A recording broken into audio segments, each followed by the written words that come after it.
स्वामिनो watch कतकक्षोदसूत्रा जयन्ती पीठगच्छेतो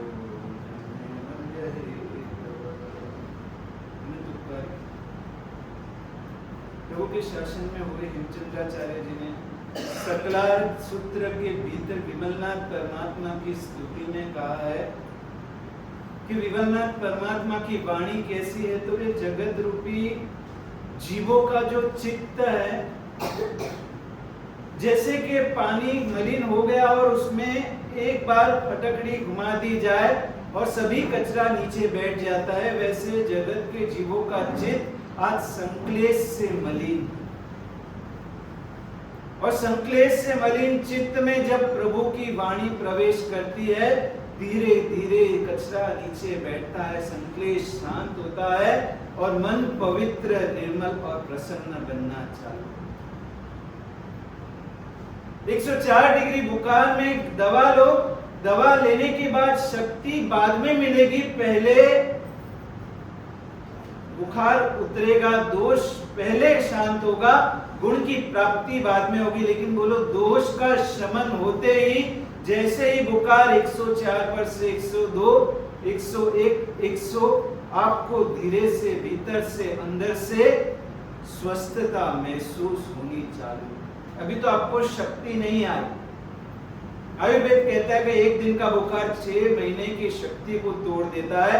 अभी तो शक्ति नहीं आई है, लेकिन जो दोष था वो दोष शांत होते भी भीतर से स्वस्थता की अनुभूति होती है। तो हमारे जीवन में एक सतत संक्लेश चल रहा है, और जैसे जैसे जिनवाणी श्रवण से, उसके ऊपर के चिंतन और मनन से जीवन के संक्लेश शांत होने चालू हो जाएंगे, वैसे जीवन में प्रसन्नता बढ़नी चालू हो जाएगी। आज संक्लेश किस कारण हो रहा है? क्योंकि हम वर्तमान को खाली देख रहे हैं। कल हमने देखा कि मृगा पुत्र के जीवन का वर्तमान उसके भूतकाल से जुड़ा था। ये बीच का जो संबंध है वो तार जोड़ नहीं सकते, तब जीवन में संक्लेश होता है। आज हमें कोई कह दे ट्यूबलाइट चालू है, उसे बंद करना है तो फूंक मारने से बंद हो जाएगी। बंद ट्यूबलाइट को चालू करना है तो लाइटर या माचिस जलाने से ट्यूबलाइट चालू हो जाएगी। बोलो, ट्यूबलाइट वहां है, लेकिन उसको ऑन या ऑफ करने के लिए कहां जाना पड़ता है? 15-20 कदम दूर कहीं पर स्विच बोर्ड होगा, और वो स्विच बोर्ड से ट्यूबलाइट के बीच का कनेक्शन हमारी नजर में आता है।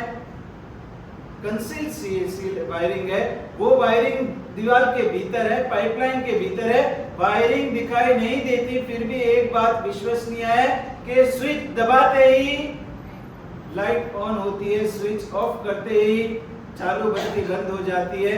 वैसे हमारे जीवन में भी जो भूतकाल में किए हुए कर्म है वो स्विच की जगह पर है, और वर्तमान में हमारे जीवन में जो घटनाएं बन रही है वो लाइट की जगह पर है। जहां पाप का उदय हुआ, पूर्व में ऐसे कर्म बांध के आए थे और वहां अच्छा खासा चलता जीवन, उसमें भी तकलीफें आनी चालू हो जाती है।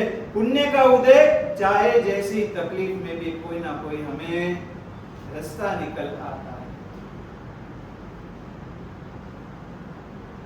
अकोला बिहार करके गए थे, और उसी समय उस स्थिरता के दौरान एक घटना बनी। एक व्यक्ति का 16 साल का लड़का, घर पर कुछ ऐसी बात हुई, कुछ तनाव हो गया और 16 साल का लड़का फांसी पर लटक के सुसाइड कर गया। और ये घटना बनी, पूरी बात फैली, और बाद में जब बड़ी शांति सुनने परिवार आया उपाश्रय में, तब उस परिवार की बुजुर्ग माता ने कहा, गुरुदेव, गलती लड़के की नहीं है, गलती उसके पिता की है। मेरे बच्चे को कई बार समझाया, ये धंधा मत कर, जहरी दवाएं, पेस्टिसाइड्स का बिजनेस कर रहा है, दूसरे जीवों को अशांता देगा। गुरुदेव, इस मेरे लड़के के 2 लड़के हैं, एक लड़के को कैंसर आया और दूसरे ने सुसाइड कर दी। पूरा परिवार अब दुखी है, लेकिन ये अब तक मूल को समझने तैयार नहीं। आज कई बार हमारे जीवन में ऐसी घटनाएं घटती है जिसका हम वर्तमान के साथ संदर्भ नहीं जोड़ सकते।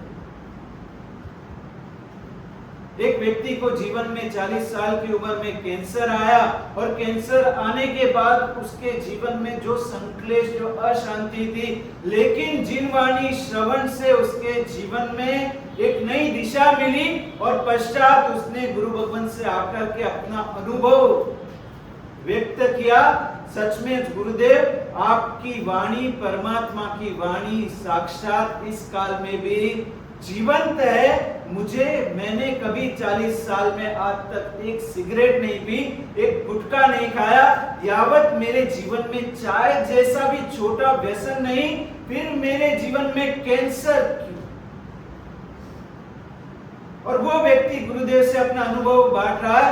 गुरुदेव कई दिन असमाधि, संक्लेश और बेचैनी में निकाले, लेकिन ये जिन वाणी का श्रवण करते करते एक नई दिशा दिखी और मुझे मेरा भूतकाल, इस भव का बचपना याद आया, जब लगभग 7-8 साल की उम्र, और उस उम्र में घर पे एक बार पिंजरे में चूहा पकड़ा गया और माताजी ने कहा कि इस चूहे को, पास में इलेक्ट्रिक की केबिन है, वहां पर बहुत से चूहे रात के समय निकलते हैं, वहां चूहों का बिल है, तो इस चूहे को जाकर के वहां पर छोड़ करके आ जा। और उस समय बचपन में कुतूहल वृत्ति, आसपास के 5-7 मित्रों को, बच्चों को इकट्ठा किया और एक व्यक्ति के पास, एक लड़के के पास टूटा हुआ रेडियो का एरियल था। वो बहुत ही नोकीला था। वे पहले ट्रांजिस्टर में ऐसे खोलो तो खुले ऐसा एरियल आता था, वो नोकीला एरियल लिया और 5-7 मित्र साथ में गए और वहां पर केबिन के यहाँ उस पिंजरे में उस चूहे को एक एक लड़का अपना अपना क्रम आते बारी बारी से उस चूहे को वो एरियल जोर जोर से घुसा, और वो चूहा भीतर इतना तड़पा, इतना हैरान हुआ, उसका शरीर खून लोहीलुहान हो गया। और जब वो एकदम अधमुआ हो गया, अब तो भीतर भी उसको वो एरियल हम जब चुबाते हैं तो वहां भी उसने प्रतिक्रिया देनी बंद कर दी। इतना वो थक गया, इतना निराश और इतना दुखी हुआ। तब सब बच्चों ने तामिल करके तालियां बजाई और तालियां बजाने के पश्चात मैंने धीरे से उस पिंजरे का दरवाजा खोला और अब उसकी ये दशा हो गई कि वो बाहर भी निकल नहीं सकता। बहुत तकलीफ से धीरे धीरे बाहर निकला और एकदम लथड़ते लथड़ते बिल की तरफ गया। और ये दृश्य देख करके हमें इतना मजा आया, उस दिन पूरे दिन इस दृश्य को कई दिनों तक सब बच्चों ने अनुमोदना किया, क्या मजा आई, और उस बच्चे को धन्यवाद दिया, आज तूने क्या हमें मजा कराई। वो व्यक्ति कह रहा है, मैंने अपने दोस्तों के साथ आज से 35 साल पहले, 33 साल पहले जो चूहे के साथ बर्ताव किया था और जो उसे पीड़ा पहुंचाई थी, आज जिन वाणी श्रवण के पश्चात कैंसर की वेदना में मेरा मन स्वस्थ है, ये मेरे किए हुए कर्मों की ही प्रति। भगवान तो कहते हैं अनेक भव के कर्म उदय में आते हैं, प्रभु मुझे कहीं भूतकाल में नहीं जाना, इस भव में ही अज्ञान दशा में ऐसे पाप किए हैं, ऐसी भूल की है। प्रभु ये कैंसर तो बहुत सस्ते का सौदा है, यदि आपके वचन नहीं मिले होते तो इस कैंसर की पीड़ा में मन कितना संक्लिष्ट और कितना पीड़ित रहता। उस जगह आज मन समाधि में है।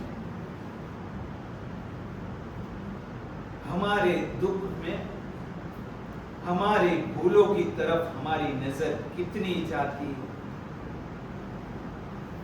उपदेशमाला ग्रंथ में बताया कि 2 प्रकार की वृत्ति होती है जीवों की, एक श्वान वृत्ति और एक सिंह वृत्ति। श्वान वृत्ति वाला जीव वर्तमान को देखता है, उसे कोई पत्थर मारे तो पत्थर को वो काटना चालू कर देगा कुत्ता, और सिंह को कोई यदि बाण चलाए तो वो बाण को नहीं चाटेगा, बाण को नहीं काटेगा, सिंह की नजर बाण चलाने वाले पर जाएगी। वैसे हमारी दृष्टि कहां जाती है? जब भी जीवन में कोई तकलीफ आई, कोई घटना हुई, हम घटना में जो निमित्त भूत है उसे पकड़ लेते हैं। इसने मेरे साथ ये क्या, इसके कारण आज मैं दुखी हूँ, पीड़ित हूँ, मेरे जीवन में ये बदहाली हुई। वास्तव में वो निमित्त है करने वाला अपना भूतकाल का कर्म है। लेकिन वहां तक नजर किसकी दौड़ती? आज संक्लेश जीवन में, समाधि भी पुण्य से आती है और संक्लेश भी दुख से आता है। बचपन में दोनों बहनें एक वृक्ष के नीचे बैठी थी। उस समय उनमें कोई ऐसी खूबी नहीं थी, लेकिन वृक्ष पर से एक कोयल गिर पड़ी और कोयल को तड़पते देख करके, उसको घायल देख करके दोनों बहनों के मन के भीतर ऐसी संवेदना जगी। दोनों ने कोयल को हाथ में लेकर के पानी पिलाया, पास के एक अस्पताल में ले गए, उसकी सरबराह की, जब तक ठीक ना हो उसकी देखभाल की और उस कोयल को अंत में आकाश में रिहा कर दिया। और उस रिहा करके उड़ती हुई कोयल को देखकर दोनों बहनों को मन में इतना आनंद हुआ, इतनी अनुमोदना हुई, आहा क्या मस्त उसका जीवन बच गया। इस अनुमोदना में से उसके स्वर में कोयल कंठी बनी, एक आशा भोसले और एक लता मंगेशकर। इस भव के तीव्र पुण्य इस भव में भी उदय में आ सकते हैं और इस भव के तीव्र पाप इस भव में भी उदय में आ सकते हैं। पूर्व के भवों की पापों की श्रृंखला तो अभी हमारे लिए, हमारे दृष्टि का विषय नहीं, हमारे ज्ञान का विषय नहीं, लेकिन जिस जिस भव से पसार हुए उस सभी भव के बांधे हुए कर्म कहीं ना कहीं सत्ता में साइलेंट मोड में पड़े हैं। जब उस कर्मों के उदय होने का समय आएगा, एक टाइम बम रिवर्स चालू, समझ रहे हो? उस भव में कर्म जिस भव में बांधे, वहां से उसका उदय होने का समय नक्की हो चुका है। अब टाइम बम रिवर्स चल रहा है, 100 सेकेंड, 99, 98, 97। वो टाइम बम जिस समय ब्लास्ट होगा, चलते चलते अचानक पैर फिसल गया, फ्रैक्चर हो गया, 3 महीने घर पर आराम।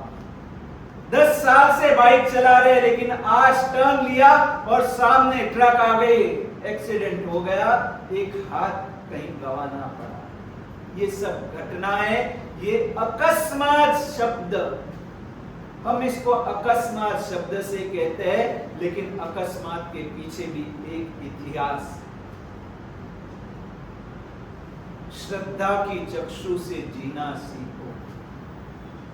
अकस्मात के पीछे के इतिहास को समझना सीखो तो जीवन में धीरे धीरे संक्लेश कम होगा। परिस्थिति के भीतर भी हम उसको सामना करने की हिम्मत जुटा सकेंगे, चाहे जैसी परिस्थिति में भी अपने मन को शांत और समाधि में बनाकर रख सकें। संक्लेश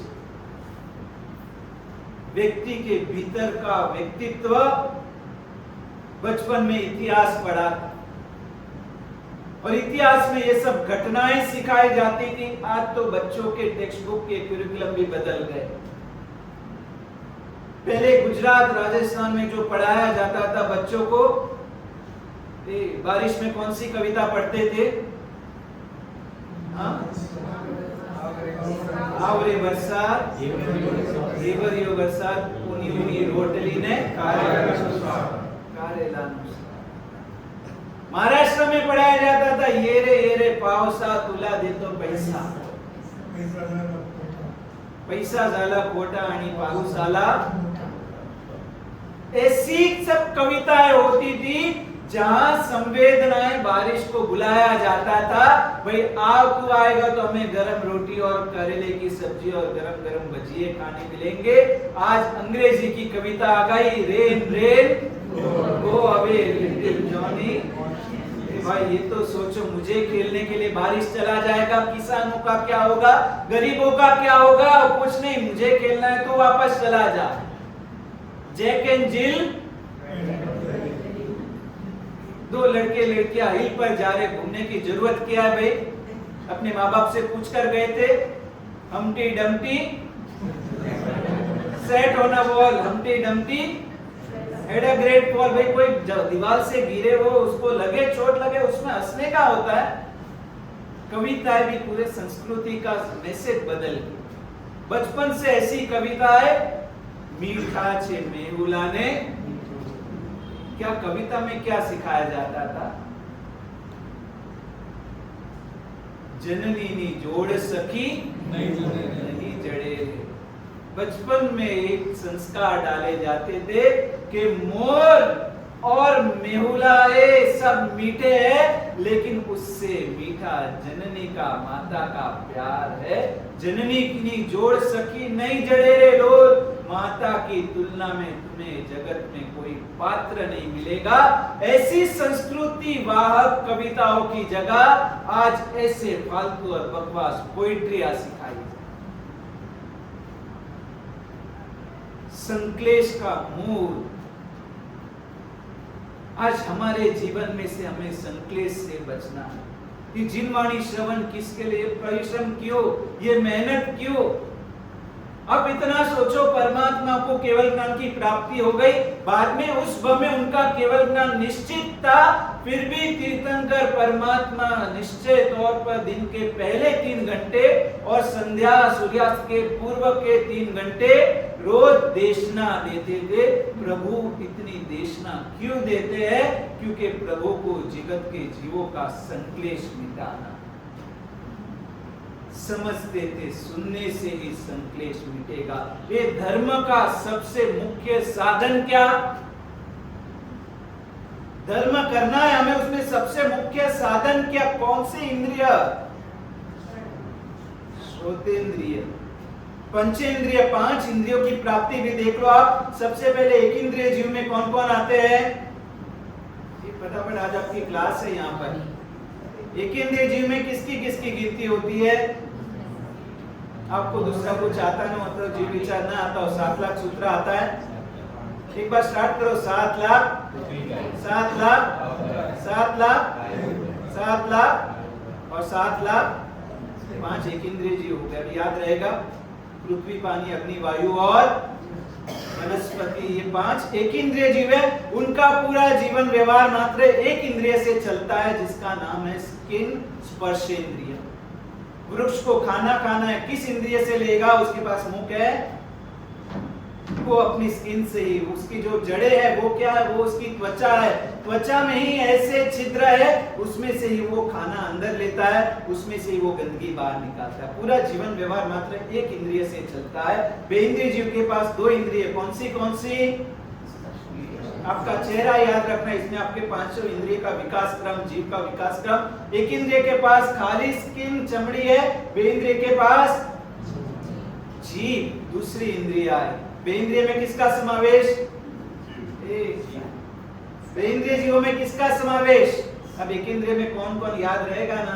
फटाफट बोल जाओ एक बार, मुझे लगे कि आप सुन रहे हो, ध्यान से सुन रहे हो, समझ रहे हो और याद रख रहे हो। एक इंद्रिय में कौन कौन? पृथ्वी, पानी, अग्नि, वायु और वनस्पति। Very good. कितने सालों के बाद इस तरह पढ़ाई की होगी? बेइंद्रिय जीवों में किसका समावेश होता है? शंख। जो शंख बजाने में आता है, उसके भीतर रहा हुआ जीव वो बेइंद्रिय जीव है। उसके पास 2 इंद्रिय है। जो बारिश में जो अलसी अर्थवम निकलते हैं, हमारे पेट में जो कृमि होती है, ये सब बेइंद्रिय। बच्चे बचपन में कोड़ी से खेलते हैं, वो कोड़ी भी एक शरीर है, उसके भीतर एक बेइंद्रिय जीव होता है। तो शंख, कोड़ी, अर्थवम और उसके पेट की कृमि वगैरह, ये सब बेइंद्रिय जीव है। उनके पास कौन सी 2 इंद्रियां होती है? चमड़ी और जीभ। उसके बाद और कोई पुण्य का उदय हुआ, कोई पाप राशि हल्की हुई और कर्म सत्ता ने उस जीव को तेन्द्रिय जाति में जन्म दिया। अब उसको कौन सी 3 इंद्रिय मिलेगी? स्पर्श। आपसे सुनना चाहता हूं, एकदम कॉमन लॉजिक है, बोलते जाओ। दूसरी इंद्रिय जीभ और तीसरी, यही क्रम है। अपने चेहरे को याद रखना। अब उसके पास 3 इंद्रिय की शक्ति मिली है। पूरा जीवन 3 इंद्रियों के सहारे निकालना है। तेन्द्रिय जीव में कौन से? हाँ, वेरी गुड। बोलो, दूर से बोलो, कॉन्फिडेंटली बोलो। कीड़ी, चींटी, मकोड़ी। चींटी के पास आंखें हैं, वो अपने स्थान को कैसे ढूंढ लेती है? आपका डब्बा एयर टाइट पैक हो, उसके भीतर आपने गुड़ रखा है, लेकिन चींटी को पता चल जाता है। कौन सी इंद्रिय के माध्यम से? सकती है, उसके पास चक्षु नहीं है, वो देख नहीं सकती, लेकिन सूंघने की शक्ति से, और कुदरत की एक देन है समझो, वो जिस जीव को जो इंद्रिय नहीं देती उसकी शक्ति उसको छुपी रीत से दूसरी इंद्रिय में दे देती है। आप मनुष्य में भी देखना, जो व्यक्ति अंध होगा वो आंखों की शक्ति के द्वारा किए जाने वाले काम अपने दूसरे इंद्रियों की सहायता से कर लेंगे। आप एक अंध व्यक्ति से घर में पैर रखो, बिना देखे कई बार आपके शरीर की गंध या किसी और तरीके से वो आपको पहचान, क्योंकि उसकी दूसरी इंद्रियां इतनी सतेज हो जाती। तो ये चींटी मकोड़े वगैरह ये सब तेंद्रिय जीव। उसके बाद और पुण्य का उदय हुआ, हमको कर्म सत्ता ने चौरिंद्रिय का अवतार दिया। उसमें कौन सी 4 इंद्रियां मिली? सबसे पहली स्पर्श रस, बाद में नाक, और चौथी इंद्रिया चक्षु आंखें। ये चौरिंद्रिय में किसका समावेश होता है? नहीं, गाय वगैरह सब पंचेंद्रिय जीव है। पंचेंद्रिय के पास कान होते, चौरिंद्रिय उनके पास कान नहीं है। उसमें सभी उड़ने वाले इंसेक्ट्स, मक्खी, मच्छर, ग्रासहॉपर, तीड़, बटरफ्लाई, ये जो जीव जंतु, छोटे जीव जंतु, पक्षी को छोड़ करके ये सब अपना जीवन व्यवहार 4 इंद्रियों से निकालते हैं। तब तक उनके पास धर्म प्राप्ति की योग्यता नहीं, क्योंकि आंखें होने के बावजूद धर्म देखा देखी से नहीं सीखा जा सकता। समझ रहे हो?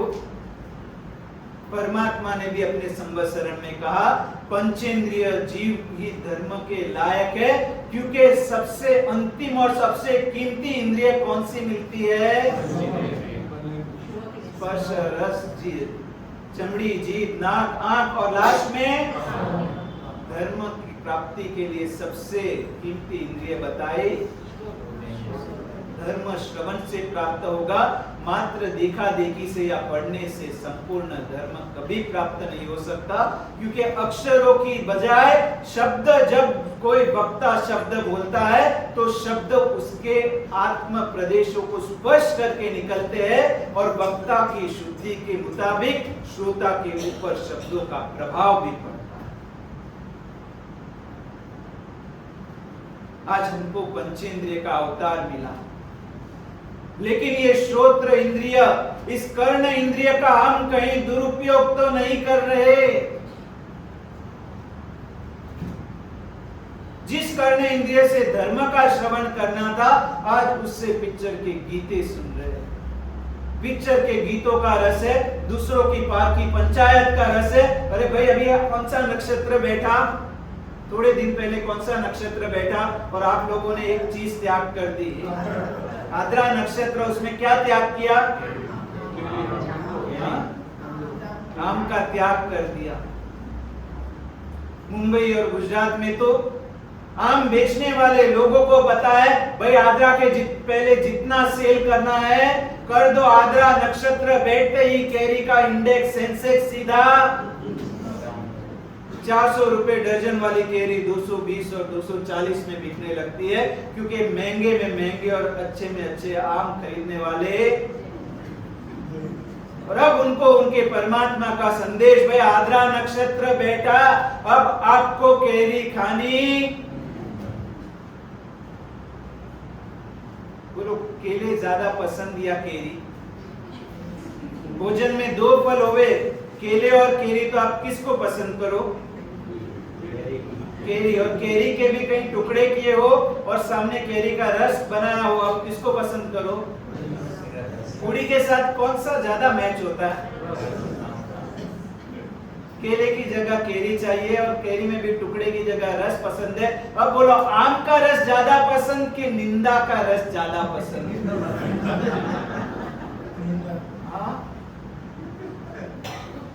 आम का रस जीभ पर रखने के बाद इतनी मेहनत करो, उसको आम को दबाओ, निचो, बाद में हाथ अपने गंदे करो, बाद में उस तपेली को बिगाड़ो, और बाद में धो करके कहीं जाकर मिक्सर में आपने लेवल किया उसको, उसमें भी जाड़ा है, शक्कर कम है, इतनी 2 घंटे की मेहनत के बाद आम रस उसको जीभ पर रखो और अंदर से आनंद आता है। बोलो, आप यहाँ से निकले और किसी ने पकड़ा आपको और चालू कर दिया, पता है तुझे अब आगे बोलूं मैं? बोलो कैसा रस आता है, किसी की निंदा सुनने में कितना आनंद आता है। बोलो निंदा के रस के त्याग के लिए कौन सा नक्षत्र जैनों के लिए? कोई नक्षत्र रखा है? बोलो त्याग का नक्षत्र किसके लिए रखा जाता है? जिसके उपभोग की छूट हो उसके त्याग का नक्षत्र रखा जाता है। निंदा के उपभोग की छूट परमात्मा ने दी ही नहीं, उसके त्याग का नक्षत्र कैसे हो सकता है भाई?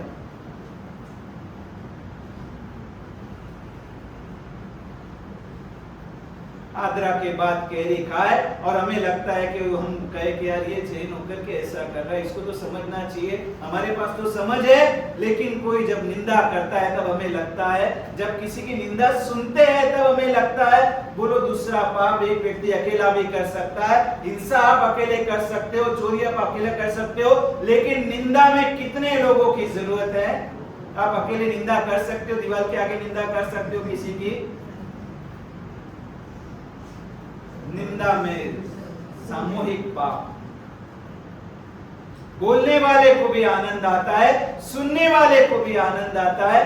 कर्म बंध की क्वांटिटी और क्वालिटी कितनी भयंकर हो जाती है, मिलकर करते हैं पाप। ये सब संक्लेश। आप कहते हो कि मुझे परमात्मा की स्तुति नहीं याद होती, मुझे स्तवन के राग नहीं बैठते, मेरा कंठ अच्छा नहीं है, लेकिन किसी बुरे कंठ वाले का मोक्ष कभी रुका नहीं है। लेकिन निंदा करने वाला कंठ जिसका है उसका आज तक कभी मोक्ष हुआ नहीं। चाहे जैसा बुरा राग होगा गले का, उस जीव का भी मोक्ष हो चुका है भूतकाल में। लेकिन जिसके जीव से निंदा होती हो और जिसके कानों से रस पूर्वक निंदा का श्रवण होता हो, ऐसे जीवों का मोक्ष ना ही भूतकाल में हुआ है, ना ही कभी भविष्य में। संक्लेश। आज परमात्मा के वाणी श्रवण का हमें योग मिला है, तो हमारे जीवन में से संक्लेश कम होने चाहिए। साथ ही यहां पर जो तप कराया जा रहा, तप करना क्यों? हमारे पास बहुत चीजों की स्पष्टता होनी जरूरी है। कोई भी धर्म हो, उस धर्म का मूल होता है शक्ति का विकास करना। हम कर्म निर्जरा कहते हैं, कर्मक्षय कहते हैं। कर्मक्षय करने से होता क्या है? हमारे भीतर जो हमारी शक्तियां हैं, उन शक्तियों का विकास होता है। तो हर एक धर्म का मूल तत्व है शक्ति का विकास करना, और उसी के भीतर एक क्षमा नाम का जो आत्मा का गुण है, सहिष्णुता। क्षमा वो कोई मात्र मानसिक तत्व नहीं है, वो शारीरिक तत्व भी है। क्षमा का पर्यायवाची है सहिष्णुता। जब हम किसी के शब्दों को सहन नहीं कर सकते, किसी के आक्रोश को सहन नहीं कर सकते, तब हम कहते हैं कि भाई मुझसे क्षमा नहीं रखी जाती, यानी मुझसे सहन नहीं। और मानव जीवन की, मानव जाति की एक दुर्बलता है, जब भी हम किसी से बात करते हैं ना आपस में, तब हम कहते हैं यार मौसम बरोबर नहीं, इतनी गर्मी है ना, मौसम बरोबर नहीं। जो चीज मानव से सहन नहीं होती, वो उसे खराब लेबल लगा करके उसकी निंदा चालू करते हैं। भाई मौसम खराब है, ऐसा नहीं है। वास्तव में जो मौसम चल रहा है वो हमसे सहन नहीं हो रहा है, तब हम उसे खराब कहना चालू करते हैं। तो ये तप के संस्कार, ये हमारे भीतर से हमारे शरीर को, हमारी सहिष्णुता को मजबूत बनाती है। और इस प्रक्रिया में भले ही शरीर को थोड़ा बहुत कष्ट पहुंचता होगा, उसका मना नहीं, लेकिन ध्येय क्या है? घड़े को जब पकाया जाता है, मिट्टी का घड़ा बनाने के बाद जब उसको भट्टी में पकाया जाता है, तो ध्येय क्या होता है? घड़े को मजबूत बनाना या घड़े को तपाना? जब कोई व्यक्ति फौज में भर्ती होता है और उसे रिवॉल्वर उठा करके पूरे मैदान का चक्कर लगाया जाता है और पसीना पसीना थक जाता है, उस समय ध्येय क्या होता है? उसे मजबूत बनाना या उसे पीड़ा देना? मजबूत बनाना ताकि परिस्थिति जब उपस्थित हो तब वो परिस्थितियों का सामना कर सके। घड़ा जब पक जाएगा और मिट्टी एकदम पक जाएगी, बाद में उसमें चाहे जितना पानी डालो वो उससे टूटेगा नहीं। वैसे तप का भी ये प्रभाव शास्त्र में बताया। तप के माध्यम से कष्ट सहन करने की जिसको आदत पड़ गई और उसका आत्म तत्व आत्मवीर्य उल्लसित हो गया, अब उसको जीवन में चाहे जब भी नुकसानी आ जाए, चाहे जब भी वेदना आ जाए, चाहे जब भी कोई परिस्थिति ऊंच नीच हो जाए, वो उस परिस्थितियों में टूटेगा नहीं। भाई अंत समय दूसरा कोई जीवन में दुख आए ना आए, लेकिन अंत समय ये शरीर छोड़ने का दुख तो सभी को भुगतना है। आज इस शरीर को एक छोटी सी भी आंच आ जाए और हमारी आंखों में आंसू आ जाते हैं, अंत समय में शरीर हंसते हंसते छोड़ देंगे। उस वेदना की तैयारी क्या हमारे पास? ये तप, ये आत्मवीर्य को मजबूत बनाने के जीवन में भविष्य में चाहे जो कष्ट आए और नहीं भी आए तो भी मेरी आत्मा को एक दिन ये शरीर छोड़ना है, उस समय समाधि टिकी रहे, उसके लिए भी शास्त्रकार भगवंतों ने तप करा बताया है। 22 तीर्थंकर मोक्ष में गए, कौन सा तप करके? तीर्थंकर केवल ज्ञान हो गया, फिर भी निर्वाण के पाने के लिए उनके लिए भी तप जरूरी। केवल ज्ञान की प्राप्ति के लिए भी हर एक तीर्थंकर ने तप किया, यानी केवल ज्ञान परम मंगल है।